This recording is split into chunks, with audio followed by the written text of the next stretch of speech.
Obrigado, bom dia a todos. Queria agradecer aí os organizadores, na figura do Bruno Padovano, que está sempre aí inovando, trazendo coisas novas aí, a Saide, que trabalhou muito, e todos os estagiários, o pessoal que também ajudou nesse evento. E vamos falar um pouquinho, então, sobre o Parque Linear Ribeirão Perus. Eu estou muito satisfeito, da Elizabeth Salgado ter falado anteriormente, que ela já colocou toda a questão do plano do bairro, então, para a gente vai ficar mais fácil setorizar. Aqui está o estado de São Paulo, a localização, a Grande São Paulo, e esse parque, ele tem essa figura que lembra um pouco um pássaro com uma cauda larga, e eu vou usar essa figura para simplificar. E ela já falou da topografia da região, já falou dos problemas da água, já falou dos problemas da Sabesp, isso então facilitou muito o meu trabalho. E esse parque, ele é muito interessante, porque realmente, numa área tão declivosa, obviamente que ele faz parte de um fundo de vale, ele é plano, e ele faz uma ligação entre uma centralidade e essa área que a gente chama de reserva, que é uma área livre de urbanização, bastante interessante, grande, mais ou menos 700 mil metros quadrados, e você tem coisas interessantes como a própria visual do Pico do Jaraguá. Então, nós temos maciços interessantes de vegetação, enfim, nem sempre vegetação nativa, por isso a gente usou no parque todo apenas vegetação nativa, dando ênfase às floríferas, mas especialmente às frutíferas. Então, é uma área muito interessante, e já que nós tínhamos enchentes na região, houve a oportunidade, então, de criar um parque que retém essa água e ofereça esporte, lazer, cultura, para aquela população. Nós temos aqui um gráfico em layers, mostrando então as rodovias. Aqui está Anhanguera, Bandeirantes, o Rodoanel. Aqui nós temos a ligação dos parques, temos aqui o Parque do Jaraguá, temos o Parque Anhanguera, enfim, vários parques que a Elizabeth mostrou, mais os parques, vamos dizer assim, do interior do bairro, mas a gente também teria aqui ligações com outros parques, vamos dizer assim, do entorno. Seria possível fazer as conexões verdes. E aqui está, então, a hidrografia, o Ribeirão Perus, que acontece aqui. Aqui nós temos, então, a área urbanizada, e aqui nós temos, vamos dizer assim, as sobreposições de todos esses layers. Aqui aparece, então, o parque, que no caso está em azul, que é esse pássaro aqui. Aqui aparecem as bacias, o Parque Anhanguera, esse parque, que é o do aterro sanitário, que ela chamou que ela mostrou já na apresentação dela, o Parque Estadual de Jaraguá, o Pinheirinho d'Água e a Reserva da Cantareira. Então, seria possível, sim, se fazer essa conexão verde externa também, além daquela interna mostrada. O parque, como eu falei, mostra muito aqui essa área, que é a área que a gente dividiu, então, o parque em 5 núcleos. Eu vou começar, vamos dizer assim, da área menos urbanizada para a área mais urbanizada, que é a área central. Então, nós temos esse trecho aqui, que é o trecho da reserva, cujo objetivo, então, é a reservação de água, mas também o lazer contemplativo, recreação, esportes. Nós temos aqui um outro córrego, que é o Areião, que também é um braço, que o parque continua. E aqui a gente deu mais ênfase para lazer e esporte.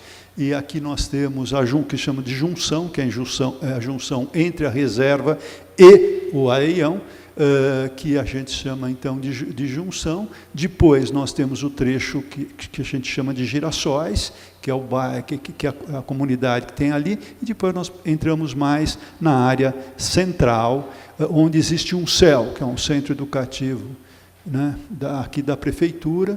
Aqui nós mostramos a inserção urbana e como é que funciona. Então, vocês notam que essa área da reserva, ela é muito importante, até porque as águas vêm por aqui, e a ideia, então, é que houvesse uma reservação para minimizar as enchentes que vêm acontecendo, então, ao longo do Ribeirão Perus. a ideia seria o seguinte, né, trabalhar muito com a vegetação, porque hoje nós temos uma área bastante árida, né, onde a gente tem muito calor, isso contribui muito com as ilhas de calor que são terríveis, e realmente a vegetação poderia ajudar nesse processo. Aparece aqui então a estrada de ferro, né, que também é uma certa barreira entre os dois lados do morro, e por isso a gente estudou várias transposições para que essa conexão pudesse acontecer. Aqui é um primeiro plano, um projeto inicial que foi feito. Esse projeto foi muito trabalhado com a comunidade. Nós tínhamos dois profissionais, a Catarina Lima e o Caio Bolsinhas, que fizeram muito essa conexão junto à população. Aqui aparecem, então, esses cinco núcleos. Esse mais rosa são as áreas urbanizadas, e aqui aparece o parque, desde essa cauda do pássaro mais verde. Esse é o rodoanel que liga, então, aquelas rodovias, e aqui nós temos a estrada de ferro, que também ela é lindeira ao parque, né? Aqui aparecem, então, as oficinas, né, em vários momentos. Foram feitas oficinas, vamos dizer, 4 oficinas formais, mas muito contato com a população e muita discussão com grande quantidade de pessoas ali no céu. Quer dizer, teve realmente uma participação bastante interessante. Isso depois foi exposto numa estação da CPTM, no bairro, e isso se colheu, então, as contribuições nesse longo processo. Esse é o material que foi exposto, discutido, né? E aqui a gente trabalhou com uma empresa, foi a Hidroestúdio, né, que tem trabalhado aí em hidrologia praticamente em São Paulo como um todo, e eles já conheciam bastante a região todo o trabalho feito no Tietê, e aqui está, então, o estudo que eles fizeram da região, né, estudos hidráulicos e hidrológicos, porque o rio tem vários problemas, teve que acontecer rebaixamento de leito, alteamento de pontes, uma série de aspectos técnicos para poder dar vazão à água, né? Aqui aparece os nós todos que acontecem ao longo do Ribeirão Perus desse trecho. Isso é um diagrama unifilar mostrando os problemas, como as coisas acontecem, né? E as soluções para todo o rio. Quer dizer, foi um trabalho feito muito em conjunto com eles, procurando a questão ambiental, mas também essa questão hidrológica, né? Algumas obras propostas ao rio para a gente poder ter espaço, né, para acontecer o parque. Então, tem várias soluções aqui que eles propõem, até a gente chegar no que a gente chamou de um projeto executivo, né, que foi bastante exaustivo. Nós chegamos a entregar cerca de 1000 documentos ao longo de todo o processo de trabalho. Eu vou dar uma passada bastante rápida, né? Essa é a reserva, que é aquela área mais aberta. Vocês notam as visuais bastante verdes, com muito pouca urbanização. Então, é uma área interessantíssima, né? Quase 700 mil metros quadrados, ou seja, aproximadamente metade do nosso Parque Ibirapuera, para quem tem uma noção, ou seja, área suficiente para ser um belíssimo parque, né, de vizinhança e até da região como um todo. Aqui está a proposta, o projeto inicial, né, contando com áreas esportivas, áreas recreativas para crianças, áreas de alimentação, praças de estar, né? Claro, as bacias de retenção, que é isso em azul. Enfim, e muita essa relação da contemplação. Então, o bacana é que aqui quem vem do centro pode vir andando pelo próprio parque, que nós temos áreas não apenas de pedestres, né, mas também ciclovias em todo o parque, e a pessoa pode estar, então, do centro, chegar numa área, vamos dizer assim, verde, com essa presença forte do verde e menos urbanizada. Esse aqui já é o projeto executivo dessa mesma região. E aqui um pouco uma ilustração que acontece, a água chegando, você tem um represamento aqui, outro represamento, aí sai, enfim, ela continua correndo. Isso foi trabalhado bastante com a Hidroestúdio e pensando muito na revegetação também dessa área, buscando realmente chegar aí num grande oásis. Aí a gente passa para outro núcleo, que é o Areião, que é um outro córrego. Aqui vocês veem os morros, né, bastante acentuados, como a Elizabeth mostrou anteriormente, com as escadas todas, e a gente se preocupou muito com essas transposições, tanto a transposição do rio, também a transposição da linha férrea, né, conectando então os dois lados do vale. Esse era o projeto inicial. A gente se preocupou com todas as faixas etárias, né, desde dos idosos. É um parque acessível, embora a topografia em alguns lugares sejam complicadas. A gente se preocupou bastante com isso, com os idosos, com as crianças, né, e as crianças, então, a gente procurou colocar a recreação infantil em vários pontos, até para atender realmente toda essa população do entorno, né. Aqui aparece um cortezinho, onde a gente realmente busca trazer um elemento de sombra através da vegetação, a melhoria da qualidade ambiental, do filtro ambiental, da minimização das ilhas de calor através da vegetação.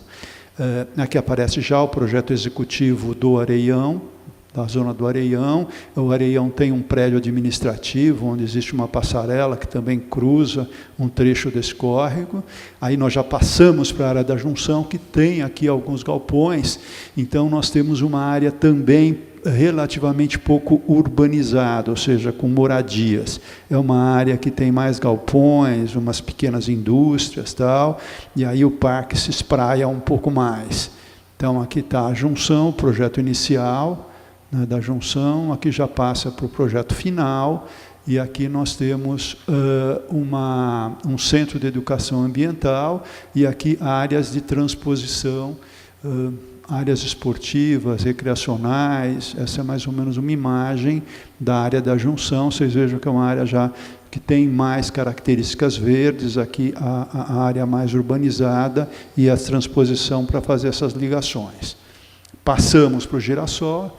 Os Girassóis é uma área já bastante estreita, né, com o rio já no processo de canalização, com esse problema de poluição das águas, que a Elizabeth já falou bastante, então não vou repetir. E, enfim, aqui é o projeto inicial dos Girassóis, com algumas áreas esportivas, tal, e aqui já é o projeto executivo. Eu estou aqui mais pegando um projeto de plantio, né, colocando um pouco mais essa questão da floração, da coloração ao longo do ano. Quer dizer, a intenção é trazer um pouco de beleza também para esse público, né? Eu acho isso fundamental. Para mim, beleza, para mim não, né? Acho que isso hoje já existem estudos que você melhora a dignidade das pessoas, né? Então, acho que a beleza ela tem que estar não apenas numa execução bem feita, mas também em termos de vegetação, que a gente selecionou essas espécies, então, né, de espécies nativas, dando prioridade para a Mata Atlântica. Esse projeto, quando a gente fez, ele já tinha uma verba destinada para a sua execução, e, infelizmente, quando a gente terminou, essa verba já não existia mais. Mas eu estou novamente entusiasmado, porque parece que já está sendo feita a licitação para o início das obras. Isso, para mim, é uma ótima notícia, que esse projeto está parado há uns 5, 7 anos, mais ou menos. Nas Girassóis a gente tem essa passarela de transposição, né, dando aí acessibilidade, e a gente chega na área central, né, onde existe esse centro educacional unificado, que é o CEL, e aqui a gente vê então a estação de trem, enfim, e é uma área realmente onde a gente deu um tratamento quase que de praça. Mas uma coisa interessante, né? Aqui está o céu, é realmente uma área mais, vamos dizer assim, antropizada, né? Onde o verde aparece, sim, mas de uma forma um pouco mais contida, porque aqui existe um aglomerado de pessoas maior. Aqui aparece o projeto executivo, um pouco da área, como a gente está trabalhando, né? Sempre priorizando pisos permeáveis, fazendo com que a gente tenha o máximo de verde possível. E aqui, então, aparece o projeto como um todo, e como eu disse para vocês, ele capta tanto as pessoas aqui do centro, para você poder chegar a essa área de verde, né, quase como um respiro desses grandes aglomerados urbanos, e aqui também o Areião, que capta as pessoas para trazer tanto para a área verde, quanto para a área central do bairro de Pirus. Né? A gente teve 7 meses de trabalho, cerca de 240 fases de entrega, né, de trabalho, e cerca de 1.000 documentos. Aqui aparecem, então, os vários órgãos que trabalharam. A gente trabalhou com a FUPAM, né, o NUTAL, né, o Bruno Padovano trabalhou bastante, aí todos os órgãos envolvidos, SABESP, CPTM, Subprefeitura de Perus, FEPASA, Secretaria Municipal de Cultura, Meio Ambiente, que na verdade foi quem contratou o projeto, a Secretaria Municipal de Esportes, e, enfim, e aqui tem as pessoas que também nos ajudaram nesse processo. Então foi um trabalho muito grande e de muita conversa, de muito diálogo, né? Acho que o Bruno está aqui, enfim, tem um monte de gente aqui que a gente não vou falar, mas que esteve participando aqui do trabalho, desde estagiários até pessoas, né, bastante, enfim, todos a graduação aí de profissionais. Tá? E o trabalho da gente foi quase como fazer uma coordenação, né? Um catalisador desse trabalho todo para a gente chegar nesse resultado. Obrigado.